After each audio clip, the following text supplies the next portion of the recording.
Okay, how's it going, everybody? So we're gonna read some Anatoly Lunacharsky. This is To All Who Teach.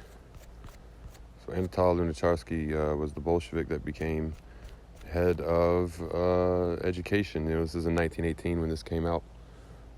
So we're gonna go ahead and get into this.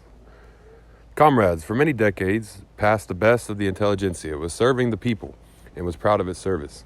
It looked upon education, the awakening of knowledge among the masses, as one of its most important problems.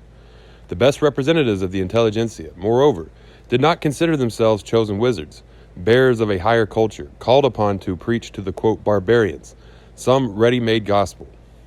On the contrary, from the awakened masses, they looked for creative impulse, deep-rooted self-dependence, creation of a new social, moral, and artistic world. Not small, indeed, was the influence of the educated on the awakening of the people, on the process through which the instinctive longing of the exploited for justice was transformed into a revolutionary consciousness and an ardent social activity. In February of 1917, the people, as if half awake, and urged on by necessity, overthrew the decayed throne and then stopped like a semi-blind giant, not knowing what to do next. It entrusted its fate, its triumph, to worthy fighters of the revolution, to a large group of the best-known names in the revolutionary world. But among these representatives of the really intelligent masses, there prevailed two ideas. First, the necessity of continuing the war, and second, the necessity of a social peace with its own bourgeoisie. Both these ideas were not of the people, but the masses were won over, in spite of, as yet, feeble warnings of the only party which had grasped the meaning of events, their future force, the hidden hopes of the soul of the people. The intelligentsia, grouped into defensive parties, hand in hand with the counter-revolutionary bourgeoisie, led the country along a road which brought Russia to the brink of ruin. The masses made a convulsive effort to save themselves, to save Russia in the revolution. Yet it was not only the knowledge of the ruinous situation thus created that impelled the masses towards the third revolution.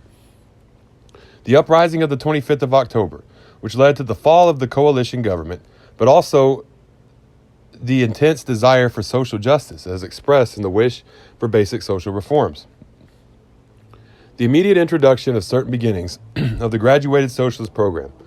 In Russia, for the first time, the masses came out independently with their program and the desire to take the government into their own hands. And how did the intelligentsia meet the heroic attempt of the proletariat to create on the brink of destruction a strong government of the people? The attempt to organize the country to put an end to the war. It met this attempt with hatred. It not only refused to help to the proletariat, but it rejoiced at every conspiracy against it.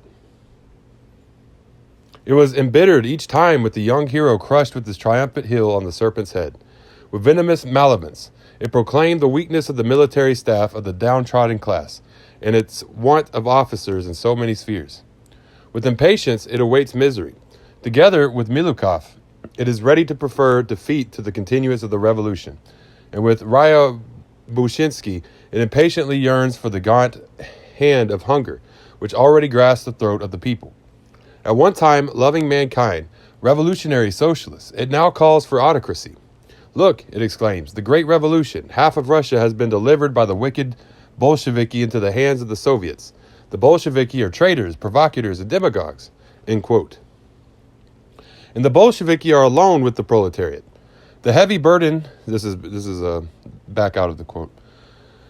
And the Bolsheviki are alone with the proletariat. The heavy burden of being the intellectual representatives of the new people's regime lies alone upon their shoulders. And of course, they make mistakes. And why? If they make mistakes, do you not come forward to correct them and help the country? You do not agree with the policies of the proletariat. Then criticize them. It is not true that you have been deprived of the freedom of propaganda. The social patriotic newspapers openly called for the armed struggle against the enlightenment of the people, and yet they still continue to appear. There never was a newspaper of the Black Hundred which was so full of venom as those of the socialists of the right.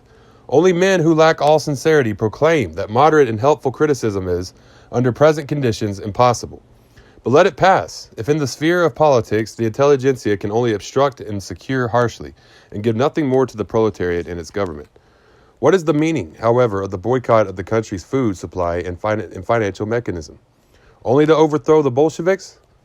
Let the whole world perish, if in its ruins will be buried the hated demagogues. We have well learned to translate into language of classes such, antipathies. The intelligentsia, which is neutral spheres, worked together with the hangman, Romanovs, which led the country to ruin hand in hand.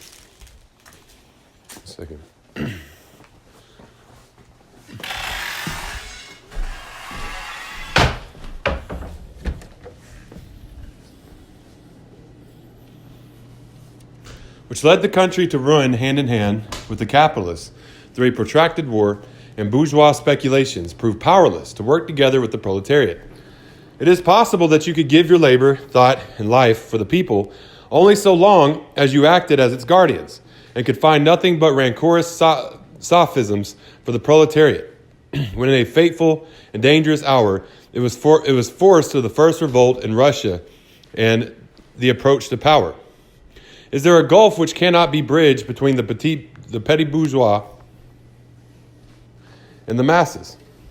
Is the means ineffective which makes the intelligentsia socialist only in words and in reality more sympathetic to the exploiters than to the exploited? Yes, it is so in essence. In essence, the intelligentsia is, as a whole, petty bourgeois. But at the same time, it is the bearer of special functions in society. It is the organ and servitor of social knowledge and consciousness. For in the words of Lassalle, the union of science and the fourth estate is a most natural phenomenon. A real artist must be sensitive to truth, to the beauty of heroism, and of the will to freedom. The teacher, the true teacher, must first of all be with the masses in all their experiences and through all their wanderings. Is there really no hope? Will the attacks not cease? Is it possible that at the brink of the abyss, when the proletariat at last with its uttermost bourgeois octopus, that it will be seized by the throat by the intelligent social revolutionist, social democrat Menshevik, so that both they and the proletariat be thrown into their graves, and the graves of their common aspirations? You teachers, men and women, show them the example. Down with the boycott. Let us build a new school of the people. I, the People's Commissary of Education, do not want to force anything on you or on the schools. I say to you, away with the power of the bureaucracy. Conquer the bureaucracy. From now on, the Ministry of Education is an executive organ. Let us build together a parliament of enlightenment, a vast government committee for the education of the people. With friendly efforts, let us build together a commission instead of a minister, a commission which will not hinder and command, but which will make the work easier and aid all healthy initiative. Let us finish the process of decentralization of schools and the transfer of their management to self-governing bodies. Can we even take count of the many problems which confront us? They must all be decided by conferences of teachers, directly with the representatives of the organized working people. I published a series of statements dealing with the basic problems of education in Russia, and lately I issued a decree on the Central Executive Committee creating a commission of public education.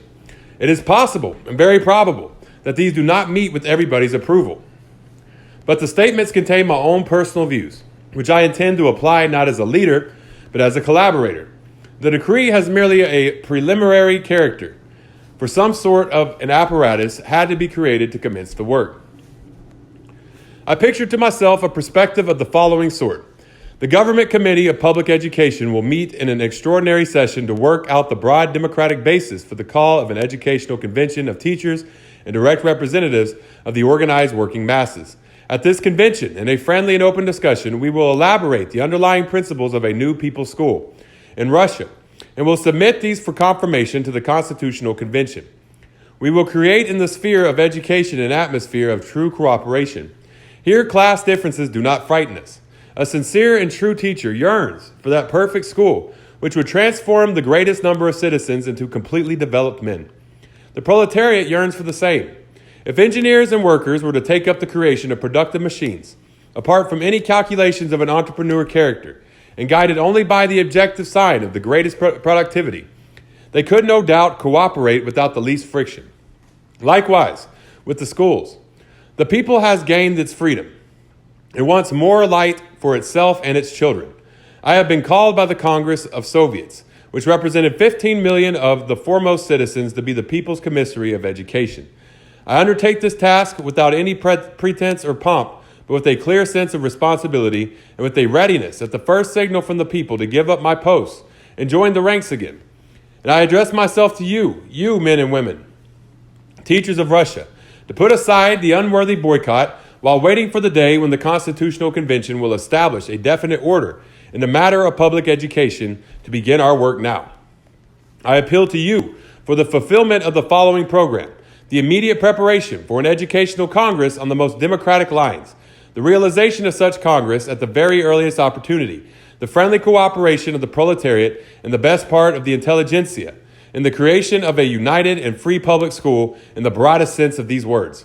When I am writing this call to you, teachers, a new master of the land is guiding my hand, young, inexperienced, but mighty, the very same worker whom you wanted to serve. Go to his aid. He has conquered, but he is alone. He is full of strength, but surrounded with trouble. Glory to the one who in the heavy hour of trial by fire will be on the side of the people, such as it is. And shame on those who forsake it. And remember, if the ugly revolt of the intelligentsia against the worker were to continue, it would sow his path of suffering, which only knew thorns, but it will not stop the wheels of his chariot. The people are calling on you to work together to build a new school in common. If you decline it, we'll undertake its task alone, together with its true adherents and well-wishers. There is no return to the past. The People's Commissary of Education. Lunacharsky. Okay, so yeah, that was To All Who Teach. It's a very good reading here. So yeah, that's Anatoly Lunacharsky. And yeah, well, thank y'all for listening. If y'all want to, follow me online: Facebook, Twitter, YouTube, TikTok, Tumblr, Medium. And y'all have a great day. Dodara Goi.